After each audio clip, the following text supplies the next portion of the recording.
Hello everyone, it's Brett here, Lionheart84. Now I don't normally do cooking videos, so this is going to be a bit disjointed and a bit hit and miss, and I'll swap the camera around a couple of times. Basically, I've got a surplus of brown turkey figs here that have come off my parents' tree,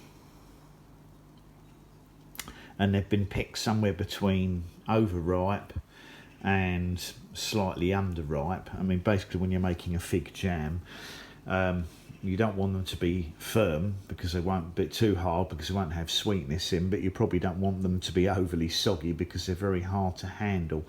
Now this particular fig jam, I'll put the ingredients into the description and some basic instructions because I'm not a chef, so I'll only be reading out basically what I'm using on a recipe. Now for each batch of jam, this particular recipe calls for 800 grams of prepared figs, which I'll explain in a minute, which is 28 ounces.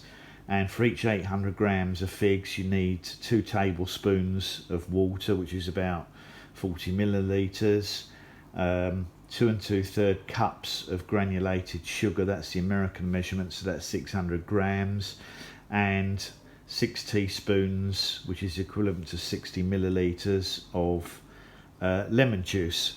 Now I think that I've probably got what's going to be about 1.6 kilograms of figs here. Basically you can choose, depending on the figs you're using, whether or not you want to, when you're preparing them, which I'm going to show in a minute, you can just, if you like, cut the necks off and use the rest of the whole figs, perhaps cut them into quarters or smaller pieces once you've weighed them, and then and use them in the jam as it is. A lot of people are happy with the skin in. Now these are brown turkey figs, and unlike my unnamed variety, which has a very soft, thin skin that's extremely palatable, I quite often find these brown turkey skins, especially on a fig that's shrivelling like this, I find the skins to be quite tough and have a bit of an unpleasant aftertaste on them. And certainly if you buy those supermarket figs to make a jam, some of them have skin that's basically like leather, and it's very inedible as far as I'm concerned. So what I'm probably going to do is peel all of these, so I'll just flip the camera around in a minute and show you how I prepare them. And once you've prepared them either with or without the skin, then you can measure the weights you've got and make sure you've got about the correct weights for the proportions of the particular jam recipe you're going to use, because obviously there's lots of jam recipes online to choose from. I haven't tried this one before, so I'd be interested to see how it works out, but I'll run through the process very quickly for you, and it'll be a bit disjointed, the editing, but I'll do the best I can. Okay, so basically what I'm going to do here with these figs is just take the neck off there, and they peel very easily. As I said, I'm not particularly keen on brown turkey fig skin. Sometimes it's okay, but if you're worried about obviously cleanliness and what bugs or insects, I mean, I have washed the figs, but if you're worried about bird mess and various other blemishes on the skin, it's not always very nice to look at them anyway. And for the minute I'm going to leave them whole, but actually once I've actually weighed them, I will cut them into quarters or smaller, possibly even eighths, because you don't want pieces that are too big because it cuts better. So that's just to show you one there. Now the one I was talking about here, this overripe one, has got actually now quite a tough, unpleasant looking skin, and I find that the skin on these can have a little bit of an aftertaste. The downside of once they get this ripe is it's much harder, as you can see, to it's much harder to actually peel the skin off. So I'll probably end up leaving some of the skin on them. Obviously I'm not going to do the whole look, it doesn't matter if you leave some on it, but I just like to take some of it off because I'm not a big fan. But of course you do lose weight off the figs, and you'll find that if you get a fig like this one that's slightly underripe, it's very much easier to pull the to peel the skin off. Don't have to use a knife, you could do it with your fingers. I'm just using a knife just for the point of view of showing that it's easy to do by various methods. You can quite often with these just pull the skin off, and of course those shop bought ones with that tough leathery skin, it's very easy to peel it off like this with your fingers. So just rinse my hands off quickly. Pause the video for now because you don't want to watch me do 1.5 kilos of figs, and we'll come back to you in the next bit of the video. And I will just stress again, just in case I didn't make it clear, whether you peel them or not, you definitely want to cut the neck off because you don't want this woody stalk here. So it is best to take that off there and remove that. I said whether you choose to peel them or not, up to you, but you do not want that woody stalk in your jam, as it won't be very pleasant to eat. So let's carry on with the next part of the video. So as you can see, I've prepared the figs now, and the weight interestingly comes to about just fractionally over the 1600 grams, so 1.6 kilos, and that amounts to that's just under £3 9 ounces. So basically I've got a double portion here. If I go back to the grams, the recipe was per 800 grams of prepared figs, and I've got 1600 grams here, which is obviously double the 800. So that means I'm going to use 80 millilitres of sugar, or 80 millilitres of water, which is 4 tablespoons. And I'm going to use 800 grams of granulated sugar, white sugar. You could probably use other sugars, which is, I believe, just about 5 cups of water, but I'm going to do it in metric anyway, and 120 millilitres of lemon juice, which is equivalent to about 12 teaspoons. So I'll get on with the next stage and show you. I'm going to weigh those things out and measure them out, and then I'll show you what we do next. Now, just to point out very quickly, the recipe doesn't actually call for it, but I have grated some zest from the lemons into the fig because it adds a little bit of pectin and also a little bit of kick to it. Now, I've bought unwaxed lemons. Obviously you don't want to use waxed lemons for the zest because they'll have wax on the skin, so it is important if you're going to grate them to use unwaxed lemons, which it will tell you on the packet when you're buying them. And I'm obviously using fresh lemons for the juice here, for which I'm going to need 120 millilitres. I'll double check that in a minute. However, there's absolutely no reason why you couldn't buy something like this, a bottled lemon juice, which should be perfectly adequate. And the reason you use the lemons is obviously they contain additional pectin and acid, which helps the jam set, as well as the pectin that's naturally in figs. And the zest also contains pectin. So I prefer to use, I bought this in case I didn't have any fresh lemons, but as I've got fresh lemons it doesn't matter. But this is a lot easier to use, of course, because you just measure it out straight from the bottle, and I think it should have as much pectin in as well. And of course the acidity of the lemon juice does slightly reduce the sweetness of the sugar, because otherwise you do get a very sweet jam. But if you cut down on the sugar content, then it's not likely to be as well preserved, and you're more likely to get mould on your jam after a short while. So I'll just go back to grating and squeezing the lemons, and we'll get the correct amount of lemon juice. So just to run through it one more time very quickly, I've got a double batch of jam I'm making here because I've got 1600 grams of figs rather than 800 grams. So I've got a double batch of sugar, so I've got 1200 grams of sugar rather than 600 grams. I've got 80 millilitres of water rather than 40 millilitres, and I've got 120 millilitres of lemon, freshly squeezed lemon juice, rather than 60 millilitres because it's a double sized portion. And I've grated a bit of the lemon zest off the unwaxed lemons onto the figs, and now we'll go to the next stage, which I'm not going to film. Is I'm going to basically chop these figs up into about 8 pieces each, so that they cook quicker and you don't get large chunks in your jam. And once I've chopped those up, we'll put them in the saucepan with the water and start the initial cooking process. Okay, so maybe this doesn't look very appealing, I don't know. I've basically chopped the figs into roughly 1/2 inch pieces, or about 1.5 centimetres is fine, it's not that desperate. And to this you add the water that you've measured out, appropriate to your quantity. Turn your heat on gentle.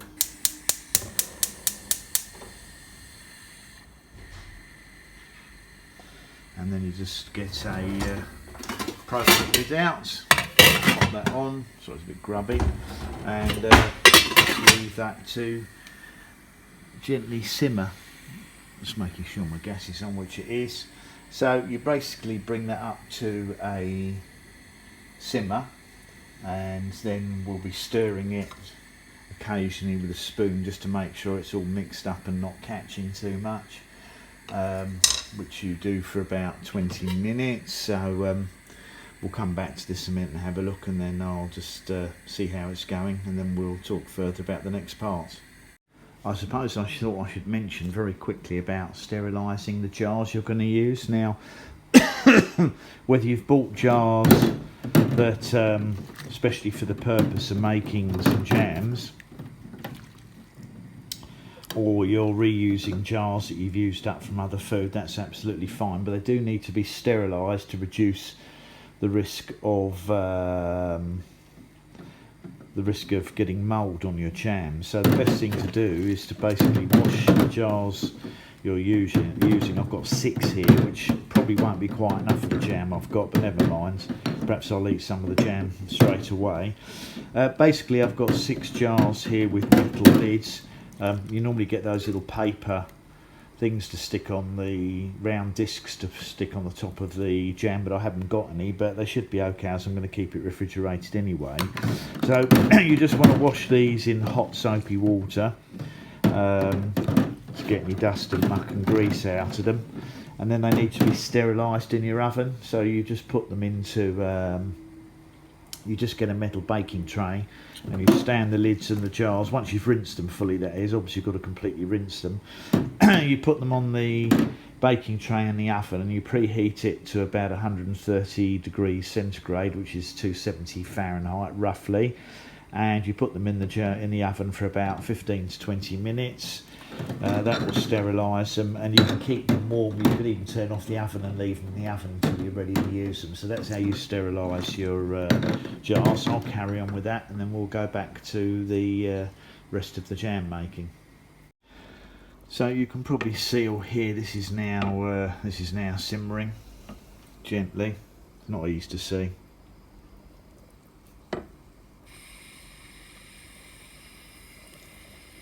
See if I can show you. It's just starting to bubble gently, so all you need to do is just stir it once in a while.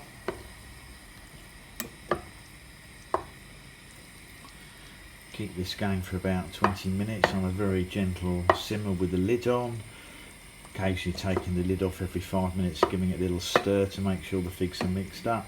And then they should be nicely soft, and including any skin you've got left, because you can see there's a little bit of skin left in there. And then we'll be ready for the next stage of it. You can see the bubbling there, I hope. Just a gentle simmer. If it gets a bit aggressive, turn it down, because you don't want it to burn. And we'll keep giving it an occasional stir, and the fig will gradually break up and soften a little bit more, and then we'll add the sugar and the lemon juice. So we'll come back to the next part of the video. So this is nicely softened up after about 20-25 minutes. Doesn't really matter if you cook it a bit longer. There's still little bits of skin in there. So all I need to do now is add the sugar. This is the double quantity of sugar.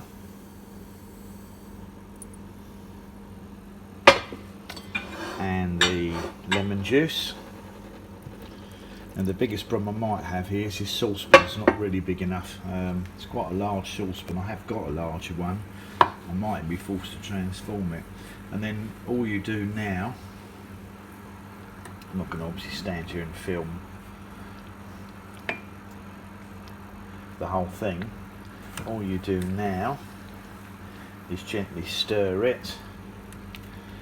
It'll only take a few 3 or 4 minutes because it's quite warm. You can feel the sugar sunk to the bottom of the saucepan. You basically stir this until the sugar's all dissolved. I won't film the whole process because then I'm going to talk about the temperature you need to, how long you need to cook it for, and the temperature you need to get it up to. You'll feel the grains of the sugar still on the bottom of the pan as you're stirring it, but because it's warm, it was very warm, it should dissolve pretty quickly. So we'll come back to it after it's all been stirred and dissolved and talk about those temperatures. Okay, so after stirring for a few minutes, the sugar is all melted now in the sugar's all melted in the saucepan. Now basically what you need to do now is raise the heat until it starts boiling, and you probably want to initially boil it for about 12 minutes, probably not too aggressively. Now if you're a regular jam maker, which I'm not, I haven't made jam before, though I did make some marmalade, you'll have one of these thermometers. The reason I've got this is because I like making sweets sometimes, like fudge, and it's a good idea, or caramel, and it's a good idea to have one of these thermometers. And basically they have a temperature on them and a reading. In this case is jam, which I think is 220 Fahrenheit or about 120 degrees centigrade. So you just pop this into the saucepan, clip it onto the edge, turn your heat up a little bit and bring the jam up to a boil. Now the theory is when the temperature reaches that point on the thermometer, and we'll come back to it and see it boiling in a minute, that will be the setting point of the jam. But there is a way to do it as well, to check whether it's going to set or not, using cold chilled plates, which I'm going to show you as well for people who don't have a jam thermometer. So I'm going to start off by letting this bring this up to a boil, which is just starting to do there. I'm going to let it boil for at least 10 minutes, and then we'll come back and have a look at what the temperature is on the jam thermometer. It's well below the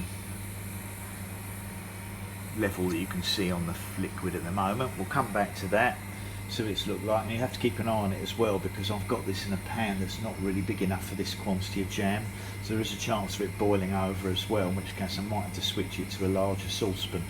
But this is a convenient size to use, so we'll come back in a minute and have a look at how it's looking. So okay, this has been boiling now for about 10 to 12 minutes, maybe a little bit longer, maybe 15 minutes, and you can probably see on the thermometer that the temperature is very close to that 220 Fahrenheit, and to the arrow which shows the setting point of jam, which I think is about 105, 107 degrees centigrade, something like that. Now one of the things to bear in mind is if you boil it too long and too hot, you might get a much firmer jam than you actually want to get. Now obviously I'm using a sugar thermometer, but if you haven't got that, there's another way to test if the jam's ready to set, which I'm going to show you. All you need to do is put a plate in your freezer, ideally. Put a small plate in your freezer.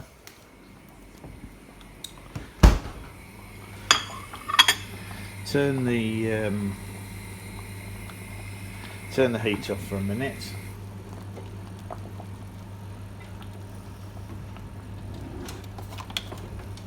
Let me get a spoon out.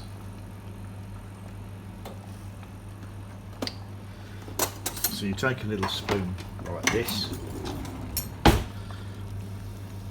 You spoon a little bit of your mix onto the plate.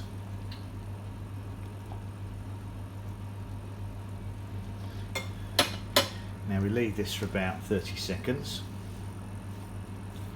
You have to use a chilled plate for this, ideally it's been in the freezer. So I'm actually going to film this.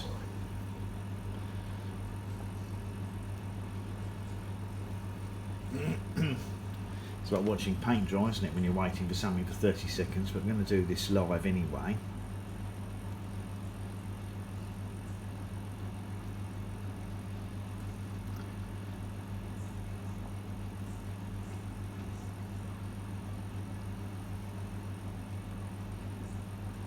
Okay, that should be 30 seconds now. And then basically you run your finger through it. If that wrinkles up, then that's ready to set. Now that hasn't wrinkled at all, so that's not ready yet. So I'm going to turn the heat back on and carry on boiling it, and we'll try the test again in about 5 minutes time. So let's try this now. Not easy to see, but it is wrinkling a little bit now. So that probably suggests that it's ready. So at that point, the best thing to do is to, I've cooked it probably for about 20-25 minutes, so more than long enough. The taste is very nice, incidentally. So the best thing to do is to take it off the heat.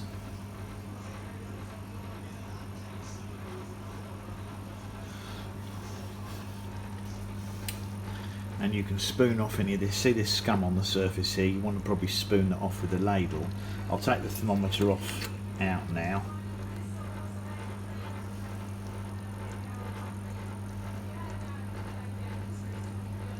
Leave that to one side. As I said, you can just skim off that pharmaceutical spoon.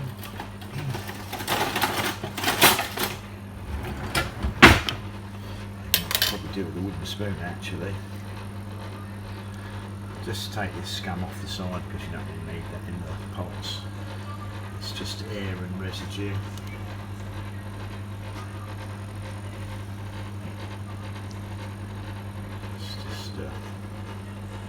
You don't need to get all of it off, but it's just unsightly, so you don't want it on there if possible.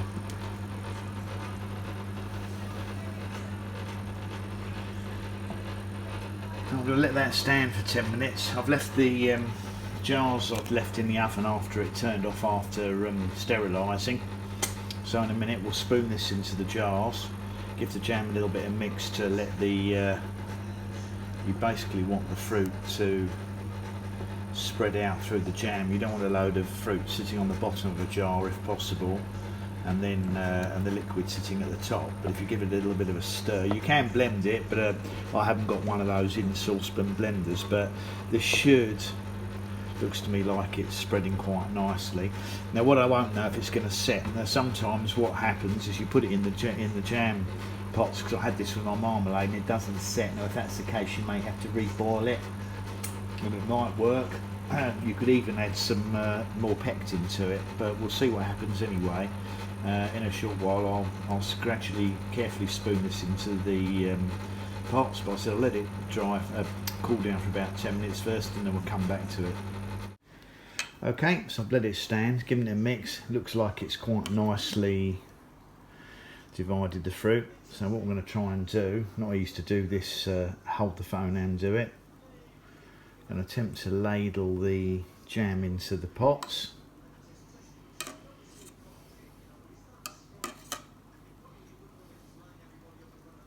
Try not to spill too much over the edges.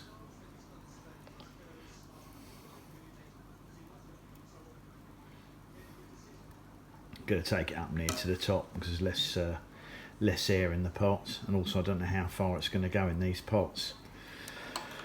Might well be that there's that the 6 jars I've got's plenty. We'll see.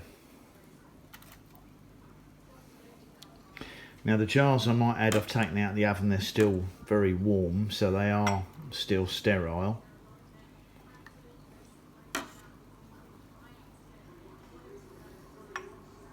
It smells very nice, the jam. Whether or not it sets remains to be seen. Hopefully it will.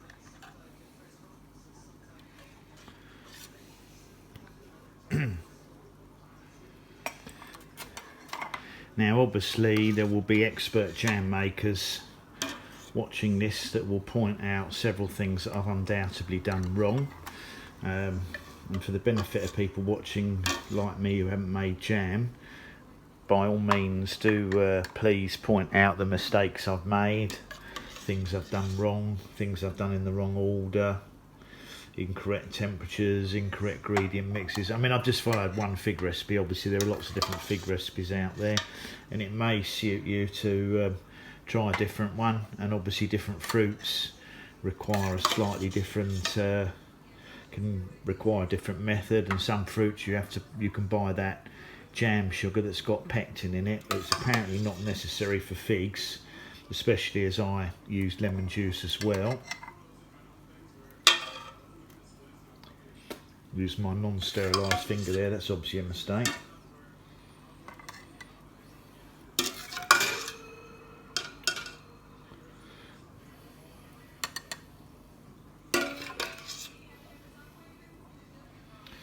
And this is just about working out nicely, this, quantity wise. Near enough spot on. As I said, I don't have those wax paper discs to put on the top of the jam, which people like to use. I don't think it'll stop it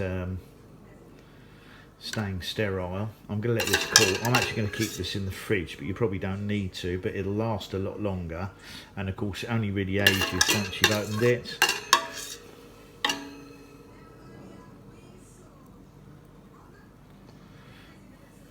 Absolutely the perfect quantity for the amount of jars I got, and obviously had you made the actual quantity specified in the original recipe, then that would have been probably about perfect for the 3 jars.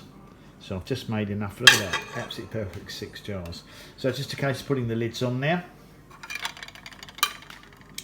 and then wiping any surplus jam off them. I'll tighten the lids up properly in a minute. You can of course get a little sticker now if you wish to, and you should put a sticker on so you know when you made the jam. I'll have to go and try and find some in a minute. I haven't got any to hand now, but I should have some around. Seal these up. As I said, wipe any surplus like that off. And hopefully this is going to set. Nothing left in the saucepan. Well, thanks for watching the video. If you've persevered with me in my first attempt at making fig jam. I've only made one marmalade before, but pleased with how it's worked out. And as I said, criticism and pointers are absolutely welcome. Anything you'd like to say, where I've made mistakes, I'll be delighted to know. But hopefully you've enjoyed my experiment. Anybody who's watched, thanks for watching. Please share it if you think anybody's got any surplus figs they want to make jam with. Do subscribe to my channel. And of course, click on the bell if you want to get updates when new videos come out, which will of course include at some stage, hopefully, tasting this jam. I'll catch up with you in the next video. Brett out for now.